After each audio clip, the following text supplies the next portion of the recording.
Right. Okay, so we have some time for question and answer, indeed plenty of time. So, and I'll try to cover some of the questions from earlier sessions that we couldn't capture. So, next, yeah. Okay, so just to reiterate, in the case you have just joined this meeting, that all presentations will be available probably sometime next week. And we'll aim to answer questions within maximum next 3 weeks. There are plenty of questions coming. Unfortunately, we won't have enough time to answer all those questions. We're trying our best to combine and bundle those questions so we get best value from the time that we are spending. And it's worthwhile to mention that as we speak, we have had 1,237 attendees, which is quite pleasing to see. All right. Again, I try to bundle these questions and to ask the 3 panelists and maybe some of the other panelists, if anyone else wants to add from sessions that we haven't still started or the earlier session, please feel free to do so. I guess the first few ones are mostly for you, Ben. The first one is that if you can provide an example of constraint equation for managing system strength.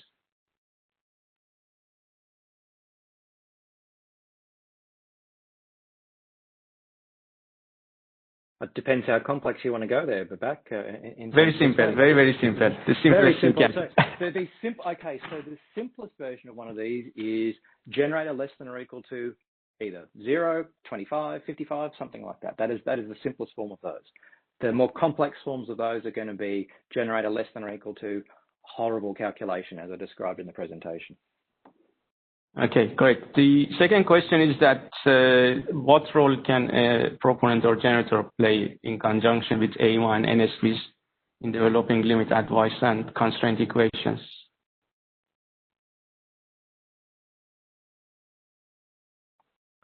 Give us good information about models is probably the way I'd say it, or any schemes on the plan. That helps, you know. That certainly helps how we would come at our limit equation. So, okay, I'll give an example. That, you know, say we're actually coming out with we've come up with a limit on a plant, and we didn't know about, you know, it's got an anti-islanding scheme or it's got a transfer trip scheme or something, and we haven't taken that into account. They may actually be able to generate more under the outage conditions if we know that piece of information. We generally do find that in, but that is, yeah, the earlier we know this, the more helpful it is. Okay, the other question I'm trying to make, I think I understand what it means, that how anyone NSP would essentially determine the threshold of likelihood or the likelihood of materiality and the need for a constraint, and whether or not that event that we're trying to arrest would result in going outside the acceptance criteria and system standards. Like maybe how we can basically assign, I don't know, confidence intervals, or how we can probably combine deterministic and probabilistic analysis together.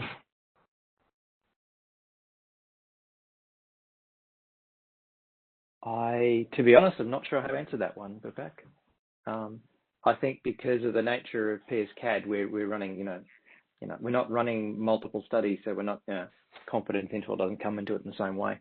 Actually, that's a great point. If you can elaborate exactly on that point, and is the departure, I mean, compared to how we have been developing constraint based on 95% confidence and running hundreds or thousands of studies, and the dilemma that we are currently in with running EMT or PSCAD studies? Well, I like to think of it this way with PSCAD that, you know, it now takes hours to run studies, whereas PSC, we take minutes. So we routinely, for outages and things, we'll run dozens or hundreds of studies on PSC, and then we'll fit the curve. And so confidence interval makes sense under that one. In terms of PSCAD, we might, maybe we might run,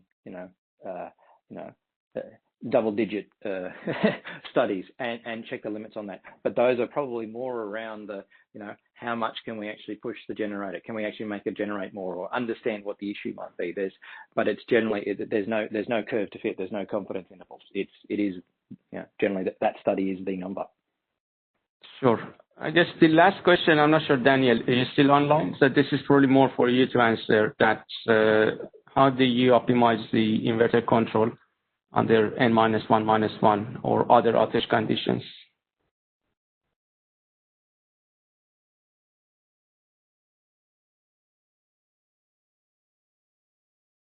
All right. He doesn't seem to be with us, as you guys appreciate. It's very late night in Germany, but we'll make sure that we get answer to this question and come back to you. Question, perhaps I would ask Andrew if you could share your views in terms of merit and practicality of online monitoring of system strength, for example, to complement the sort of EMTS studies that we're carrying out. Okay, so what we're doing in Tassie, and I understand that other TNSPs are also doing it, we've sort of operationalised it probably a bit more than most, is to calculate the three-phase, the synchronous three-phase fault level in real time using our state estimator, so using our SCADA system. So those numbers are actually being calculated every 30 seconds based on the physical status of the network, so what synchronous machines are online and what lines are in service or out of service, as the case may be. And that's provided as basically a real-time data feed to not only the operators in our control room, but also through to AEMO. So at the moment, the use of fault level is still probably the most practical method of describing system strength, but as per previous discussions, I think we all need to recognise that it is just a proxy. And to be fair, the more IVR we connect, the poorer the proxy that it becomes. But it's what we've got. It's what we can calculate quickly. And in still a lot of situations, it's reasonable. So that's what we're doing in a real time sense.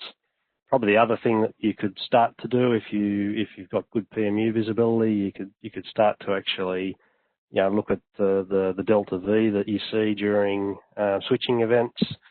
You could even look at the change in voltage angles that you see during either switching events or other minor disturbances. So I think going forward, there's probably a bigger tool set coming. But at the moment, I think just calculation of that three-phase fault level is probably where we're or certainly where we're at, and there needs to be a bit more research going into some of these more advanced methods to actually make them practical for a control room environment. All right. Okay. So moving to next, and I actually bundle all under control system response, but I'm keen to start with third and fourth bullet point because they are associated with your presentation, Andrew. If you could take this, and if you have time, we probably go to the first two, which are essentially leftovers from the previous sections. I think they're talking about fault response and active versus reactive power, and how to prioritize, and anything that you can share with us. Okay, so first dot point, can AEMO initiate a work? No, bullet point 3. Bullet point 3, sorry. please. Perhaps highlights one of the downs for reducing the current in a fault.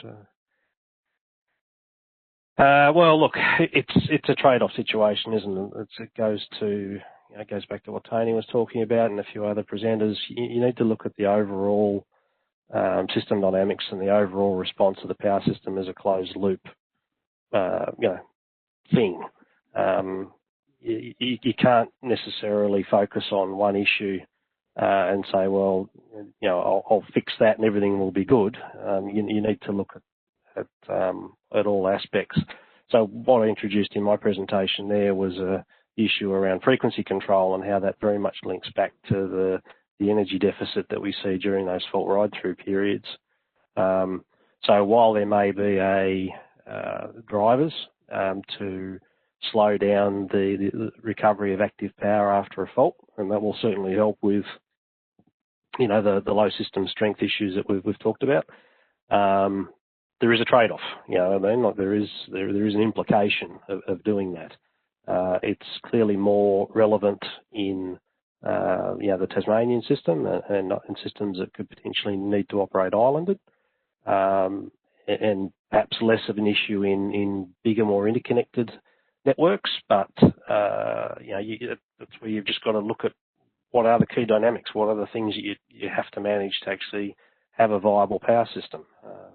And for us, it's a big issue. It's worth mentioning that AEGRE have done a lot of work on this issue as well in Ireland, and they also recognise it as a pretty significant concern. So even in a system that's 3-4 gigawatts, it's starting to become material. So long-winded answer, but I think you need to look at the entire response of the power system and not just focus on this or that. It's all got to work together. All right. And the last question is that how do you measure or calculate frequency? What constitutes frequency? Overall system frequency. Collaborate the overall system frequency against actual shaft speed. Oh, look, that's actually a really good question. So in real time, we're actually using a network of PMUs that we've got installed. So we've got, I think we're up to 47 PMUs installed across our network. So that gives us the opportunity to actually look at what's going on with, I suppose, the calculated system frequency across the network, and it is different, funny enough, during those disturbances. Look, in a simulation environment, it's actually it is an interesting problem, because when you've got weak networks, so, a low system strength condition, the system frequency that you get out of software like PSSE, it's really messy. So we have started to use synchronous machine speed as a proxy for doing calculations for rock-off, as an example, to get around some of that noise. But look, I think the most honest answer is that it is work in progress, and it's something that the industry as a whole probably needs to better get its head around, is what do we actually mean by frequency, and how do we calculate rock-off? I don't think it's as clear as a lot of people would like to think. All right, excellent. Thanks, Andrew. Okay, so that concludes our session 3. Please bear with us for 30 seconds, and we're switching to the session 4. Thank you, everyone.